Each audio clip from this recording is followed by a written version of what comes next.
Assalamualaikum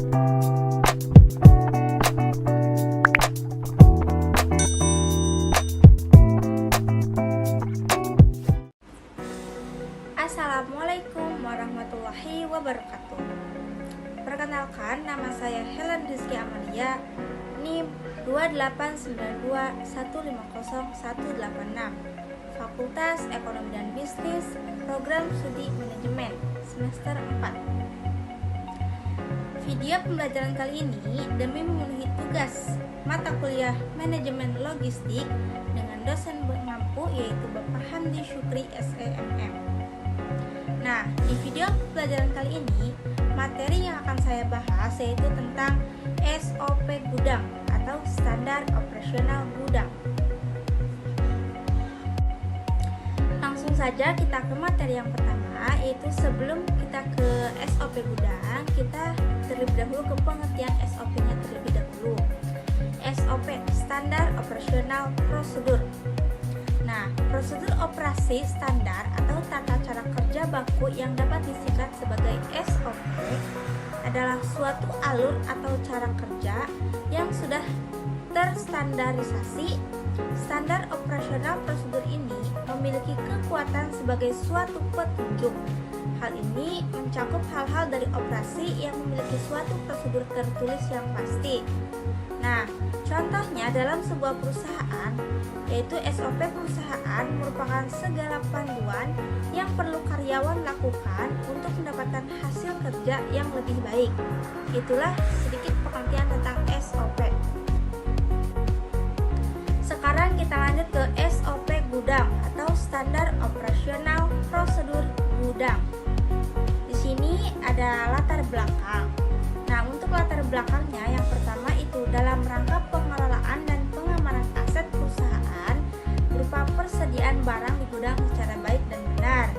Yang kedua yaitu memperhatikan prinsip-prinsip Good Corporate Governance atau GCG. Setelah dari latar belakang, kemudian kita lanjut ke ketentuan umum. Nah, yang pertama yaitu persediaan meliputi bahan baku pembantu, barang dalam proses, barang jadi. Yang kedua yaitu persediaan barang rusak. Nah, apa sih barang rusak? Barang rusak adalah barang dagangan yang sudah slow moving dan kualitas barang sudah menurun. Yang ketiga, gudang merupakan tempat penyimpanan barang dagangan. Seperti apa? Nah, ada seperti bahan baku, barang dalam proses, dan barang jadi. Keempat, kemudian barang dagangan yang disimpan di dalam gudang adalah barang milik PT yang siap dijual. Kemudian, terhadap barang dagangan yang sudah dijual kepada pelanggan, namun barang belum diambil oleh pembeli atau diambil secara bertahap, maka 1. Barang yang sudah terjual wajib dipisahkan dari barang dagangan siap dijual. 2. Diberikan batas waktu atau tanggal terakhir pengambilan barang bagi pelanggan yang belum mengambil barangnya. 3. Tidak diperkenankan menjual barang yang sudah dijual kepada pelanggan lain. Ketentuan selanjutnya yaitu pengeluaran barang di gudang dengan menggunakan sistem first in first out atau FIFO, yaitu barang yang pertama masuk gudang, barang tersebut yang pertama dikeluarkan, sehingga tata letak di gudang atau layout disusun sedemikian rupa agar metode FIFO dapat ditetapkan. Kemudian, kepala gudang harus membuat laporan posisi persediaan setiap akhir bulan. Selanjutnya, kepala gudang membuat surat jalan untuk barang yang dikirim kepada pelanggan atas pengeluaran barang dari gudang. Kepala gudang harus berstatus pegawai tetap. Kemudian, media pencatatan persediaan barang di gudang. Nah, apa sih medianya? Yang pertama itu gudang, yaitu menggunakan kartu persediaan gudang dan kartu label biasanya atau styling. Komersil, admin komersil menggunakan kartu persediaan barang niaga. Dan sedangkan non komersil atau akuntansi itu menggunakan kartu persediaan barang.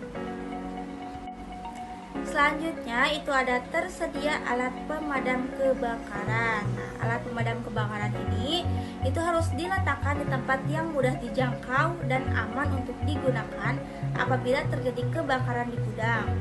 Nah, alat kebakaran itu harus dilakukan pengecekan ulang sesuai dengan standar keamanan alat pemadam kebakaran. Ketentuan selanjutnya yaitu seluruh persediaan barang di dalam gudang itu harus diasuransikan oleh kantor pusat atau divisi keuangan. Kemudian, penempatan dan penyusunan barang di gudang itu disesuaikan dengan ketentuan atas persyaratan dari jenis, komoditi, dan sifat barang tersebut atau ketentuan prinsipal atau pabrik, sehingga barang tersebut baik kualitasnya maupun kuantitasnya itu tetap terjaga.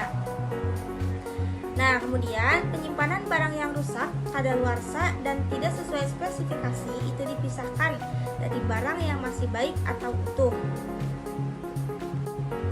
Selanjutnya, kepala gudang itu setiap 1 bulan sekali itu harus mengadakan pengecekan atas kualitas atau mutu barang dan sisa persediaan barang secara fisik dengan sisa menurut kartu gudang, dan setelah cocok, kepala gudang harus membubuhi paraf dalam kartu gudang tersebut dan membuat laporan kepada kepala cabang. Kemudian, bila hasil opname barang ditemukan adanya selisih kurang, maka hal tersebut itu menjadi tanggung jawab kepala gudang. Kemudian, kepala gudang harus mengidentifikasi persediaan yang tingkat perputarannya rendah atau slow moving, rusak, kadaluarsa, dan tidak sesuai spesifikasi, dan kemudian membuat laporan tertulis kepada kepala cabang. Nah, setelah kita dari ketentuan umum, kemudian selanjutnya kita ke prosedur. Nah, untuk yang pertama yaitu prosedur penerimaan barang di gudang. Yang pertama, setelah mendapat informasi dari komersil akan ada barang masuk di gudang, nah kepala gudang itu harus segera menyiapkan ruangan untuk barang tersebut sesuai dengan spesifikasinya. Kedua, barang yang masuk itu diperiksa dan dihitung dengan benar dan harus sesuai jumlah, berat, dan mereknya dengan surat pengantar dari produsen atau pabrik atau dari ekspedisi. 3. Atas barang-barang yang diterima di gudang itu harus disusun rapi per kelompok. 4. Segera dibuatkan LPB atau laporan penerimaan barang form lampiran 5 sesuai fisik atas barang yang diterima. Kemudian nih, apabila terdapat kekurangan atau kerusakan pada barang yang diterima itu, maka kepala gudang itu harus membuat berita acara kekurangan atau kerusakan penerimaan barang yang ditandatangani oleh kepala gudang dan ekspedisi serta diketahui oleh kepala cabang. Kopi berita acara kekurangan atau kerusakan barang dikirim ke divisi komersil terkait. Nah, kemudian kita lanjut ke prosedur yang kedua yaitu prosedur pengeluaran barang dari gudang. Kalau tadi itu kan penerimaan, sekarang pengeluaran barang, yaitu pengeluaran atau penyerahan barang dari gudang cabang kepada pelanggan atau pembeli harus menggunakan DO atau delivery order yang telah divalidasi atau diparaf oleh supervisor non komersil dan ditandatangani oleh kepala cabang. Sedangkan untuk di gudang atau kantor pusat DO atau delivery order itu ditandatangani oleh kepala divisi terkait. Khusus pengeluaran barang untuk canvassing harus menggunakan nota kanvas yang kemudian itu dibuatkan faktur atau DO-nya setelah adanya hasil realisasi penjualan kanvas sesuai prosedur penjualan kanvas.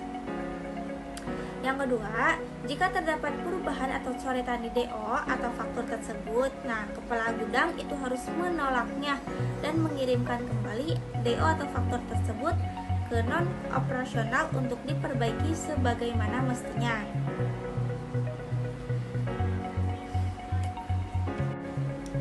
Selanjutnya yaitu dalam hal pengeluaran barang diserahkan sekaligus atau sesuai volume barang di delivery order kepada pembeli diatur sebagai berikut. Yang pertama, pertama itu apabila barang diambil langsung oleh pembeli atau petugas yang disuruh oleh pembeli, maka petugas tersebut itu harus menunjukkan surat kuasa dan harus bermatra ya. Kemudian atau pengantar resmi dari pihak pembeli disertai cap atau stempel toko atau perusahaan. Kedua, apabila barang dikirim ke pelanggan atau pembeli, petugas yang mengirimkan barang dari gudang itu harus menandatangani DO sebagai tanda terima barang dan dimintakan cap atau stempel dari toko atau perusahaan pembeli atau penerima barang yang ditandatangani dengan nama terang dari pembeli yang bersangkutan dan diserahkan ke admin niaga.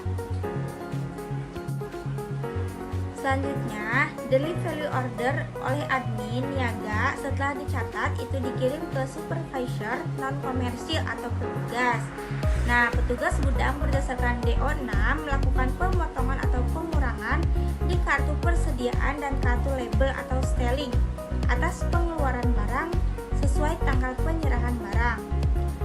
Yang terakhir yaitu apabila ada pengembalian barang dari pelanggan atas penerimaan kembali barang tersebut, segera dibuatkan LPB oleh kepala gudang dan berdasarkan LPB tersebut, supervisor komersil membuat kredit total faktur penjualan. Sekarang kita ke tata cara pengeluaran barang secara bertahap atau partial. Nah, setiap DO atau daily value order itu atau faktur untuk pengeluaran barang secara bertahap itu harus ditetapkan dengan masa berlakunya faktur. Kedua, admin niaga itu membuat sub DO dengan DO atau faktur berdasarkan permintaan dari nasabah yang harus ditandatangani kepala cabang. Sub DO diberi urut yang diawali dengan nomor, contohnya itu rangkap 3. Nah, lembar 1 itu untuk pengeluaran atau tanda terima barang arsip gudang, lembar 2 untuk admin niaga, dan lembar 3 itu untuk pelanggan. Nah, setiap pengeluaran barang mempergunakan sub DO harus dicatat pada kartu styling, sedangkan pencatatan di kartu gudang didasarkan pada DO atau faktur. Selanjutnya, di administrasi gudang itu harus dibuatkan kartu pembantu, yaitu kartu barang titipan yang bersifat extra countable. Dan yang terakhir, yaitu setiap pengeluaran barang secara bertahap itu telah selesai harus dibuat berita acara rampung yang ditandatangani oleh kepala gudang dan pelanggan. Slide selanjutnya itu bisa dilihat ada tabel, itu biasanya SOP gudang dalam bentuk tabel.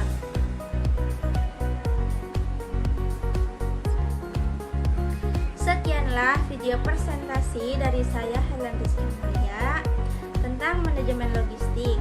Mohon maaf apabila masih banyak kekurangan dan kesalahan.